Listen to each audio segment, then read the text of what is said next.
Hello everybody, my name is Fearnley and I'm a children's author and illustrator, and this is the very special exclusive Waterstones edition of my book Mr. Wolf's Pancakes, and it's shiny! Look at that, it's so beautiful. I'm here to talk to you because this year is incredibly special for me as we're celebrating 25 years of Mr. Wolf. Do you love pancakes?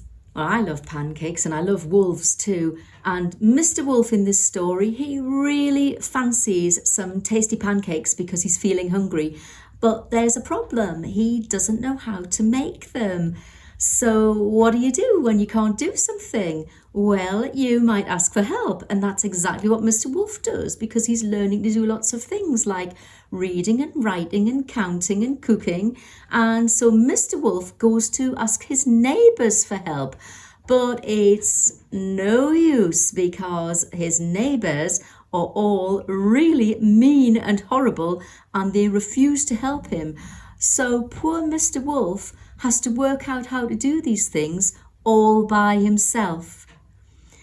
But can you guess what happens when his neighbours turn up at his house, attracted by the wonderful smells coming out of Mr. Wolf's kitchen, and they want to help him eat his pancakes when they've done absolutely nothing to help?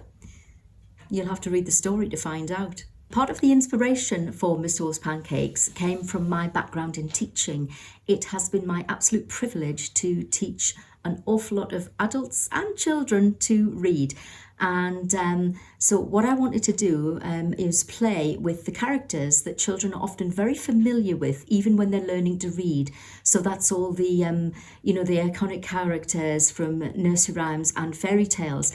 And so I wanted to subvert that, which is what I did in this story. And I took these characters, I made them act in a way that is very, very different from the way we would expect them to.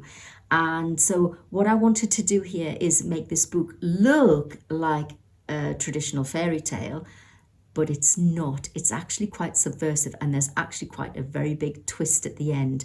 But Mr. Wolf is a hero because at the same time, he's still very child-centered and he's learning to do all of the things that children are learning to do.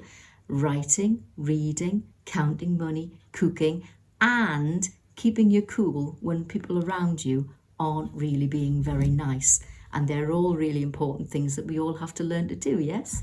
So I hope this book makes you feel very hungry. I know I'm feeling hungry right now, and I hope you enjoy reading Mr. Wolf's Pancakes as much as I enjoyed creating it. And if you are feeling hungry at the end, Mr. Wolf's pancake recipe is at the end of the book in this special edition. But also, if you are like me and you don't eat any animal products, or maybe you're gluten-free, don't worry because there are so many wonderful recipes that you easily find on the internet. But whatever happens, I hope you enjoy it. I hope it inspires you to make some pancakes, and I hope you have a flipping good time. Do you want to be in the video? Is that what you want? It's because it's got wolves in it, isn't it? He's my wolf.